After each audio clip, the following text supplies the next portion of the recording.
must bow, every tongue must confess, Jesus Christ is the Lord. Every knee must bow, and every tongue must confess, Jesus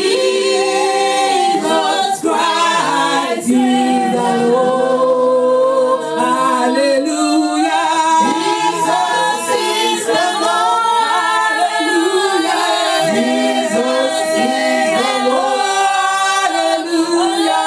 Jesus is the Lord. Hallelujah. Jesus is the Lord. Hallelujah. Jesus is the Lord. Hallelujah. Jesus is the Lord. Jesus Christ is the Lord. Hallelujah. Jesus is the Lord.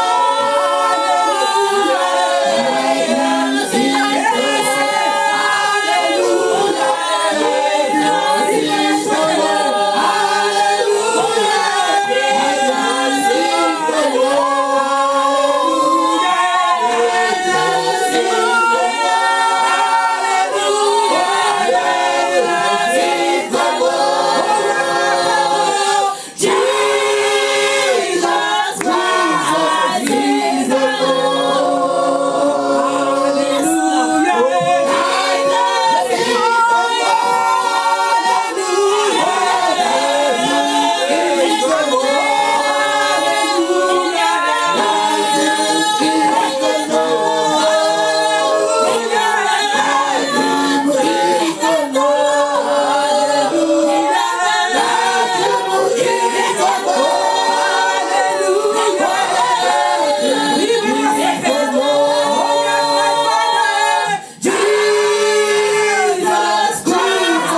is the Lord.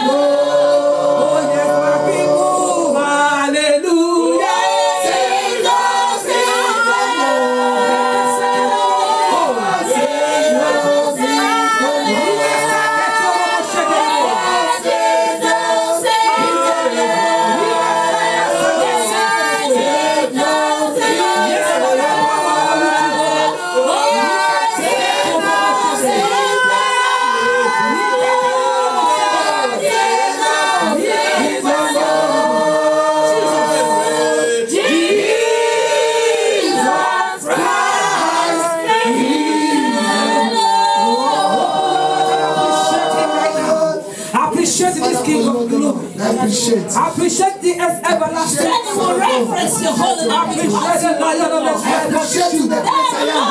Appreciate you, precious Lord. appreciate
Yes, my Father.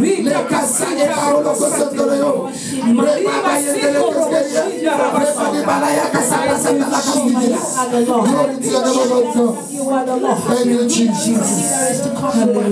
Thank you, Lord. In Jesus' name. Amen. Oh, yes, Lord. I'm grateful, Father. I am grateful, God. Thank you for the death of Jesus. Thank you for victory in Christ Jesus. Thank you because every knee will bow and every tongue will confess that Jesus is the Lord. Lord, we are very grateful. We are very grateful. We are happy, oh God. Our heart is full of joy. Thank you, Lord, for the name Jesus Christ. We'll give you all the glory. In Jesus' name we are prayed. Let the saints of God say, Amen. let the people in the house say, Amen. people of God, I welcome you to church again today. Amen. I know you are happy to be in the house of God. Hallelujah. I'm excited. I thank God for the Spirit of God in the house today. I don't know about you, but I just thank God for His Spirit. I give Him praise that He has not left His people. Are you hearing me? I thank God because the Lord is with us here. Amen. The Lord is with us here. Thank you, Jesus. I want you to follow me to the book of Exodus chapter 14, where we read earlier. Exodus chapter 14. I'm just going to read verse 14 because we read the whole scripture in our Bible reading. I'm going to read verse 14. Or let me take it a little bit to 13. I'm moving it forward a little bit. I want us to look into our Bible, Exodus chapter 14. I'll be reading verse 13 and 14 at this time. And Moses said unto the people, fear ye not. Please, if the Bible you have is your own, I want you to underline that word, fear not. Bible says, fear ye not, stand still, and see the salvation of the Lord, which He will show to you today. For the Egyptians whom ye have seen today, ye shall see them again no more forever. Please mark the word forever. There are a few things I want us to pick in that scripture. Forever. And verse 14 said, the Lord shall fight for you, and ye shall hold your peace. The Lord shall fight for you, and you will hold your peace. The topic I want us to consider today, it says, I will fight for you. I will fight for you. Are you a child of God in the house today? I want you to know that the Lord will fight your battle. I don't think we understand what I'm saying. You don't really understand what that grammar is. I can call an English teacher to help us to, interpret and explain the grammar. I said, if you're a child of God in the house today, on this April the 5th, the Lord will fight your battle. Amen. Listen, when I'm talking about fighting, I'm talking about to engage in a war. Are you hearing me? I'm talking about combats. I'm talking about, to be in a battlefield. That's what I mean by fighting. And I want you to know this, people of God, hear this from me. Whether you believe it or not, as long as you are a human being living, there is a battle going on your head every day. Every second, every minute. A battle is going on. The ones you see and the ones you don't see. As a matter of fact, the unseen battle is greater than the ones you see. Are you hearing me? The battle that goes on your head every minute, every second is more than the one you see. The one you can call, I am going through stuff. You know, when you hear some people, they will say, I'm going through a lot of things. The one you call a lot of things is very minute to the one you don't see at all. So, in the life of these people here, where we are taking our test from church, I want you to listen carefully, because this is a message that will give you breakthrough. This is a message that will take you to another level. This is a message that will give you deliverance. This is a message that will make you understand that you are not alone in that business, that you are not alone in that struggle. Hallelujah. The Israelites believed God when God asked them to leave the land of Egypt. Hear me, church. They trusted what Moses told them, and they were living.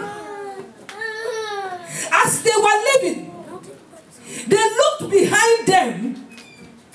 There was hosts of army, so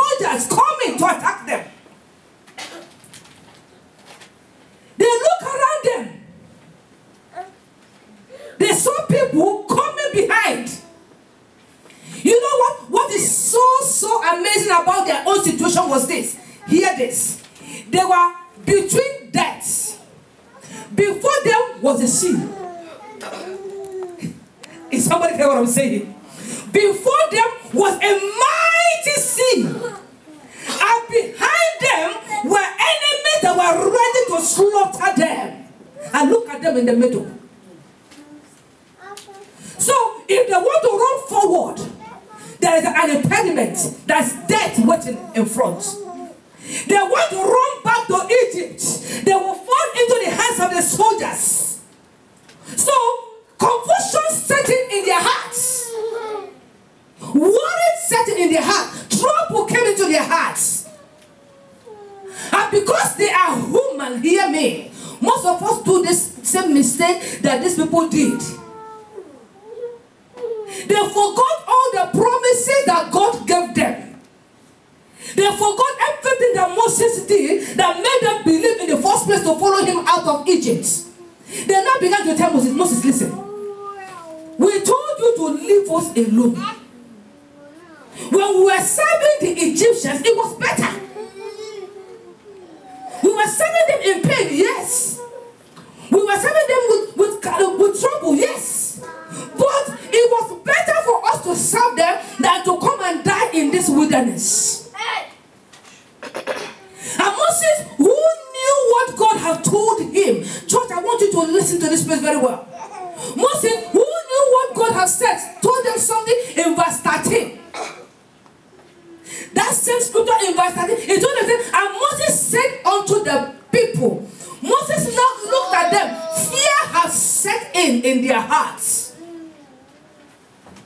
So the first word that Moses told them, said, listen, I know that before us there is a mighty sea. I understand that. I know behind all these soldiers are coming. I know that. But one thing I want you to know today, I don't want you to allow fear to set in. Moses told them, said, fear not. And as you are not fearing, I want you to do what? Stand still. What is Moses telling them? Do not fear the situation you are seeing now. And don't try to do it your own way. I don't know if I'm making sense to somebody in the house. Say, don't fear the situation you have at the moment. Don't fear the problem you have at the moment. And don't try to help God out. Listen, the man that I knew, the last time I checked my Bible, that tried to help God out, died. Is somebody get what I'm saying? He said, stand still. I want you to take a stand where God is standing. A lot of Christians try to help themselves out and put their hands in what they're not supposed to put their hands in. And thereby soil their testimony because they want to do it their way. People of God, let me tell you this. Child of God, your way is not God's way. Are you hearing me? And your way will not bring glory to God. So Moses told them, stand still. Then when they're standing still, Moses said, you will see the salvation of the Lord. When you stand still, when you sang the song that we sang today, I surrender, oh, I surrender, oh,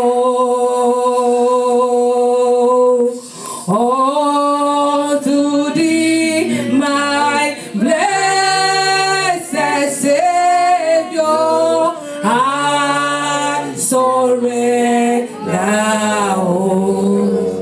When you will tell the Lord, Lord, in this situation, I surrender all. Lord, in this problem that I have, I surrender all. In this thing I am going through, Lord, I give all unto you. Moses told them, listen, I want you to fear not. Stand still and you will see the salvation of the Lord. Listen, the salvation of the Lord is guaranteed in any situation that you are in. Amen. Are you hearing me? The deliverance of the Lord is guaranteed. The salvation of the Lord is guaranteed. Moses knew that. And I'm telling you, as your pastor, the Lord. Amen. Listen, hear me, church.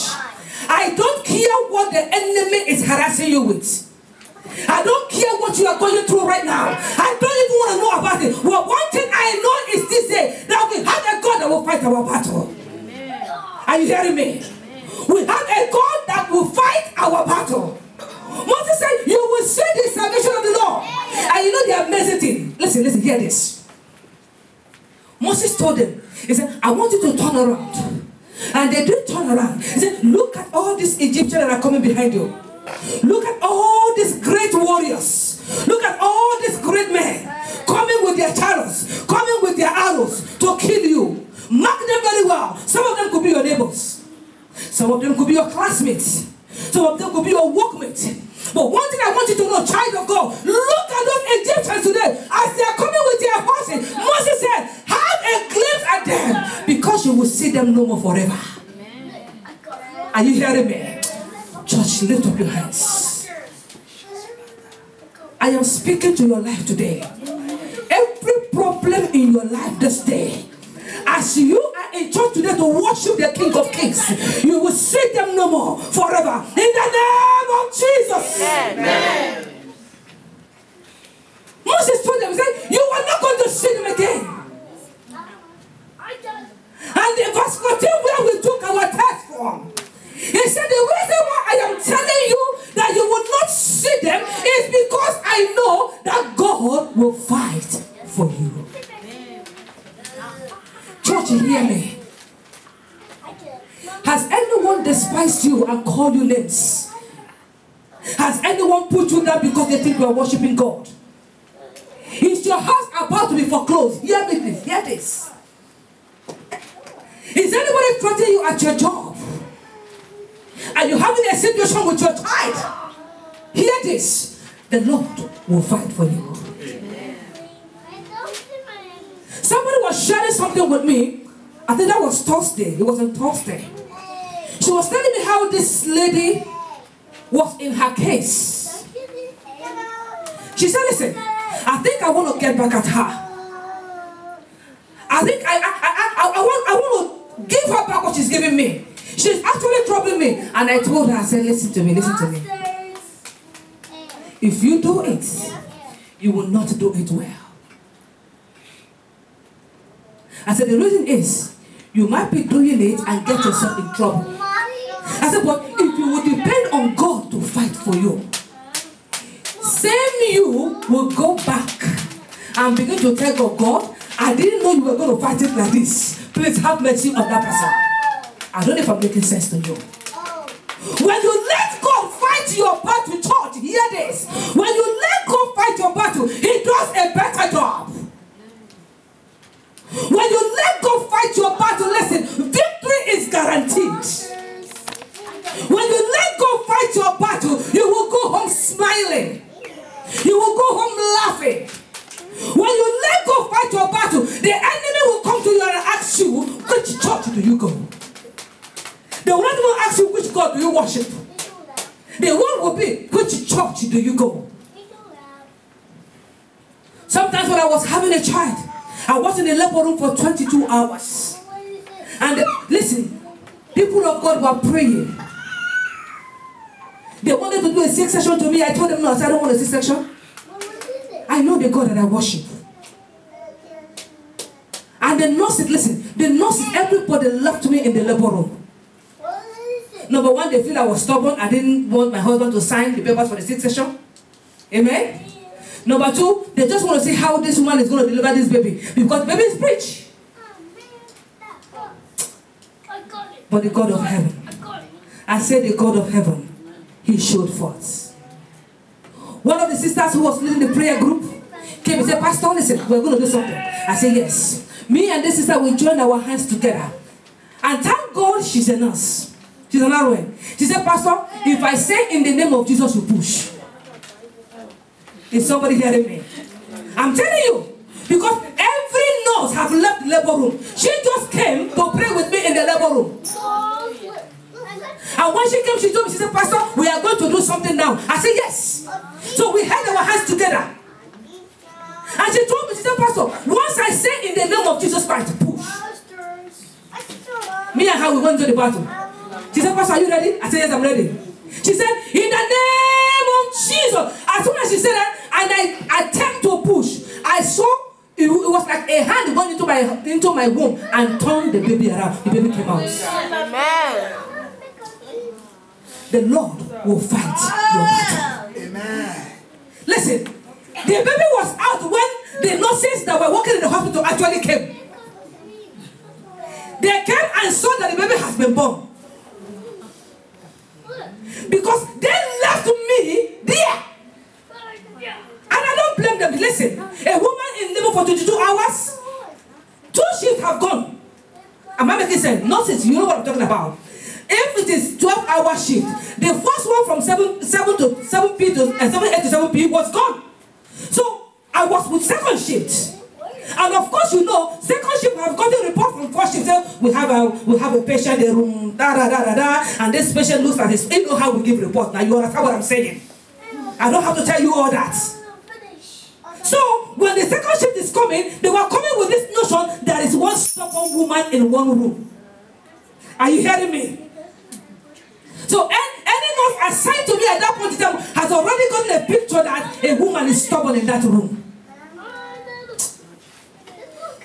All the glory must be to the Lord. Only He is worthy of my praise.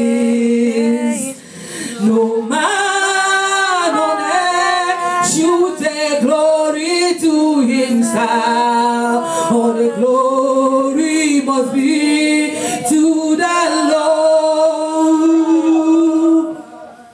Moses said, you will see the salvation of the Lord. The Egyptians you see today, people hear me. You will see them no more. I speak to you in the name of Jesus. Every trouble that the enemy has put in your life, you will see them no more in Jesus' name.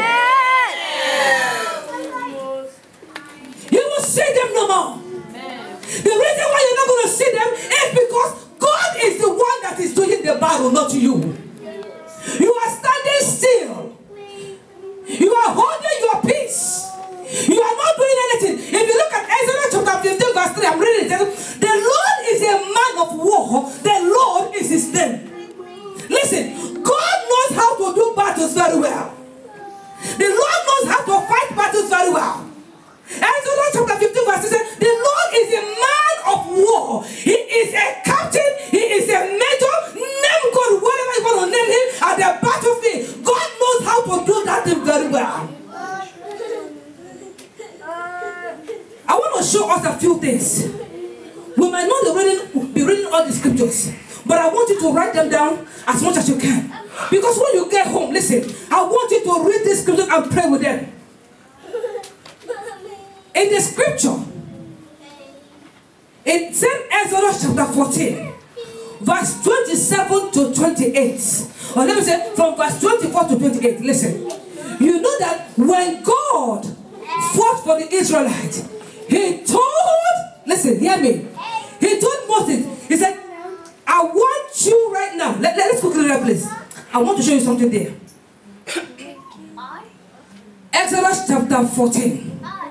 And it came to pass that in the morning, watch the Lord look into the host of Egyptians through the pillar of fire and of cloud and troubled the host of Egyptians. And took up their chariot vessels and they drew them heavily. So that the Egyptians said, let us flee from the face of Israel. For the Lord fight for them against the Egyptians. And the Lord said unto Moses, stretch out the hand over the sea, that the waters may come again upon the Egyptians, upon their chariots and upon their horsemen. And Moses stretched forth their hands over the sea. And the sea returned to its strength when the morning appeared, and the Egyptians fled against it, and the Lord overthrew the Egyptians in the midst of the sea.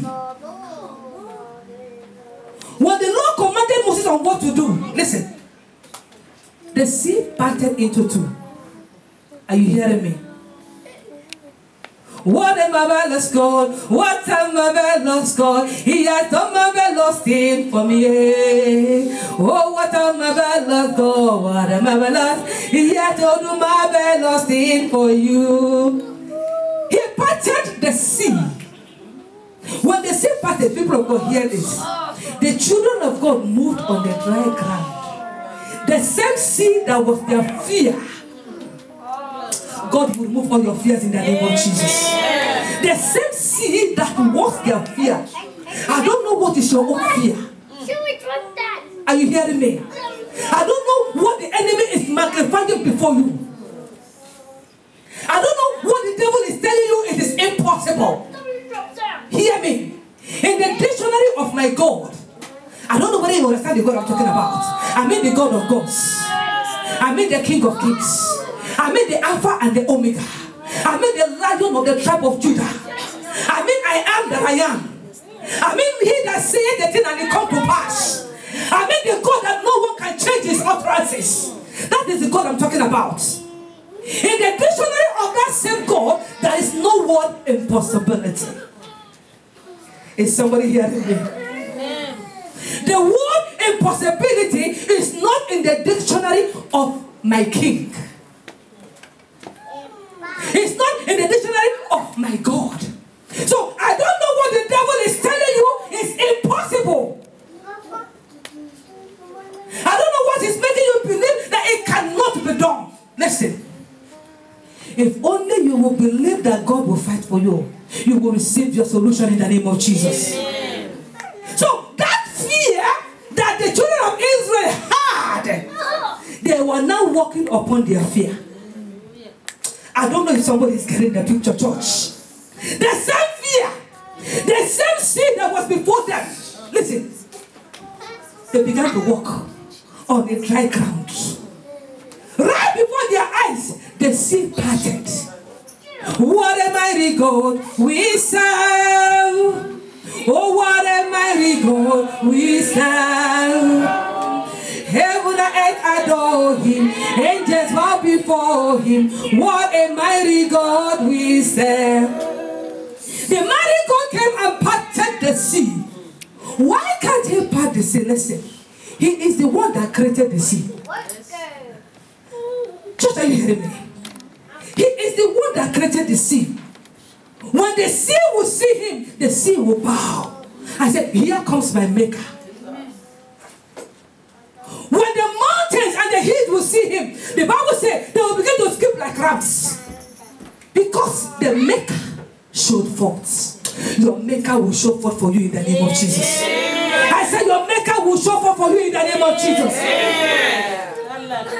And some brother says, there is something that makes me come into your presence, my maker. There is something that makes me come into your presence, my maker. My maker, oh my maker, oh there is something that makes me come into your presence, my maker. When your maker shows forth, every sickness in your life will give way. Whether they like it or not. So in this case, people of God, hear me. The Israelites walked on a dry ground. And the Egyptians said, oh, okay.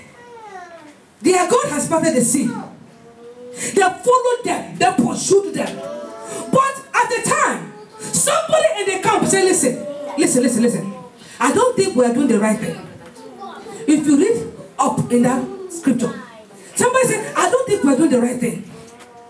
Let's go back because the God of the Israelites are fighting for them.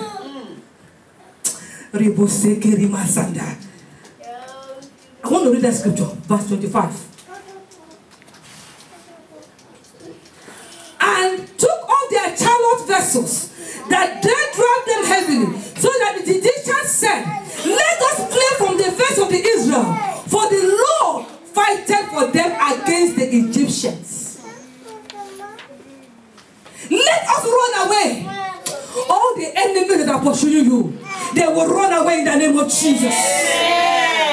Say, let us go back. We can say it clearly. We've tried to fire her. She cannot be fired. Are you hearing me? We We have tried to take her house. Every time we try to write her a letter, something will come up. Confusion will come up in our office. Can we just leave this woman alone? Are you hearing me? So they said, let us go back. But I want to believe their captain did not want to go back. He continued. And when he continues, the Bible recorded that the same God that parted the sea said, listen, I am the same yesterday, I am the same today, and I will be the same forever. It's what I said that will stand. Whatever the Lord said about you is what is going to stand in the name of Jesus. I don't care what the enemy is saying. I don't care what it is saying. I don't care what I said about you. I don't care what has been written about you. But I'm telling you today, the word of the Lord will stand. The word of the Lord will stand. The word of the Lord will stand in your life. In your life. In the name of Jesus. They continued, people of God.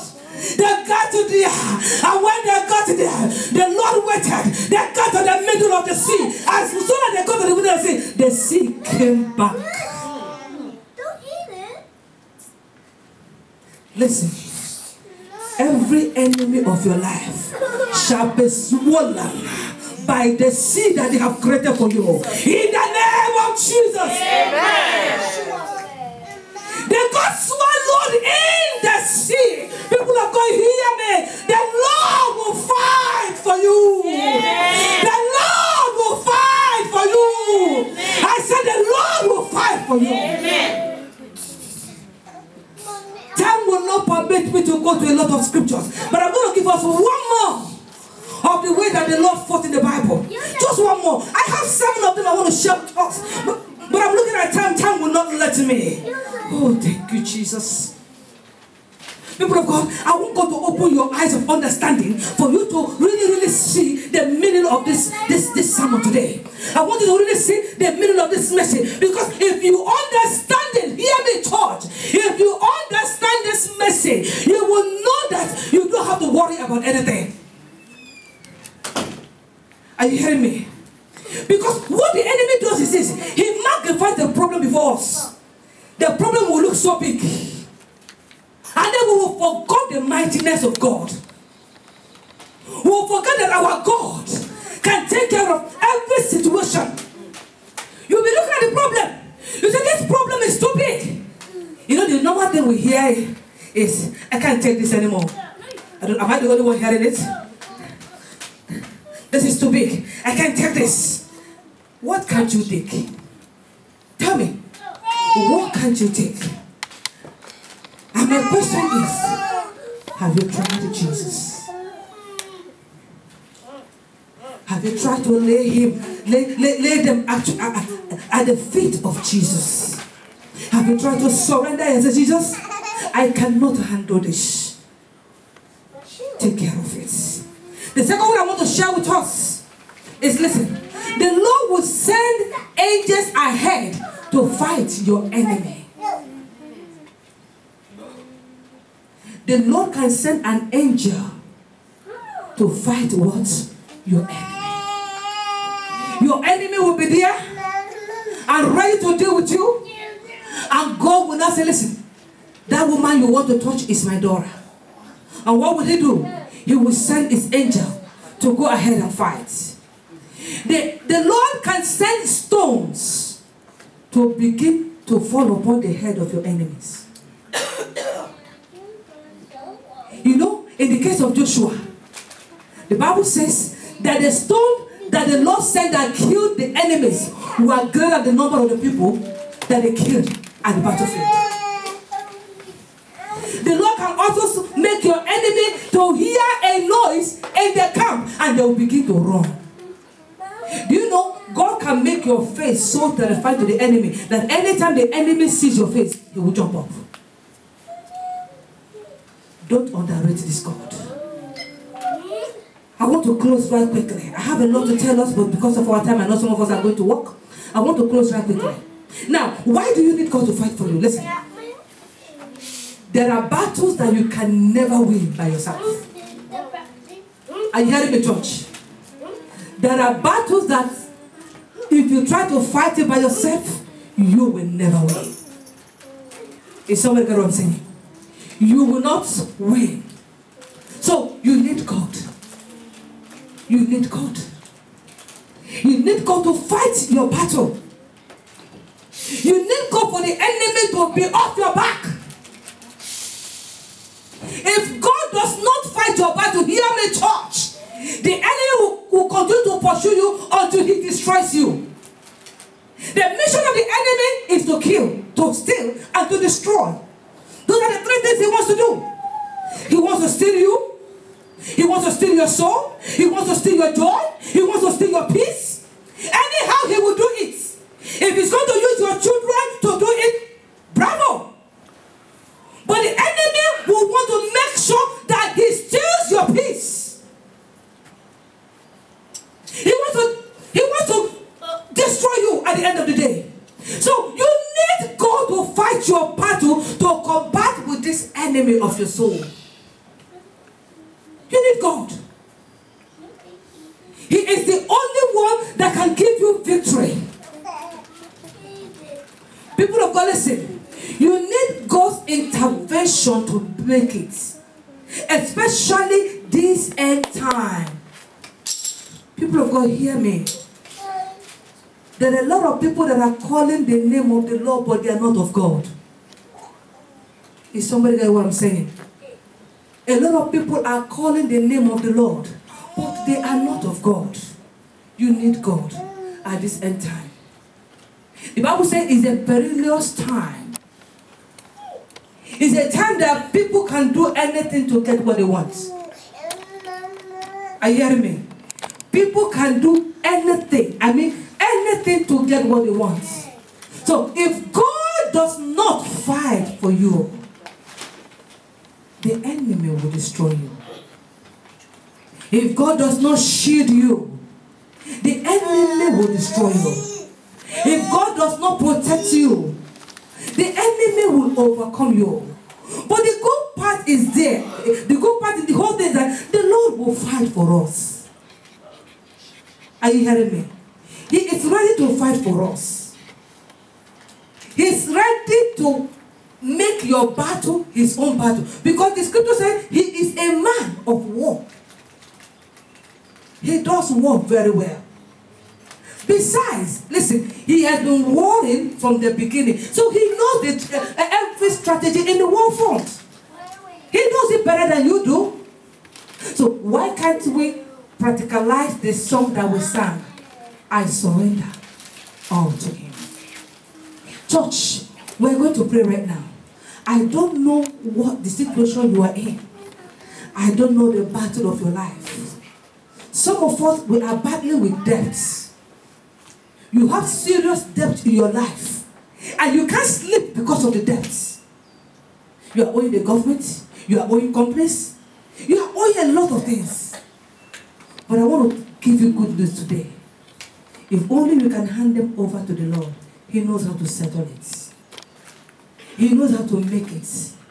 He knows how to give you joy. A lot of people, their debt has been written off.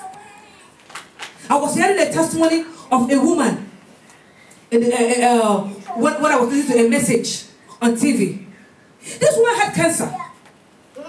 They took her to the hospital. She didn't have money. You know, but she had to go to the clinic. She had to go to the hospital. She went there, and when the bill came, people of God, hear this. She couldn't pay the bill. But she trusted God. She trusted God. One day something came up in the hospital. I don't know what they were doing. And the hospital now have to write her an official letter that her debt has been cancelled. Are you hearing me? Her debt was cancelled. Looking at her, she could not pay the hospital bill. It was going in thousands.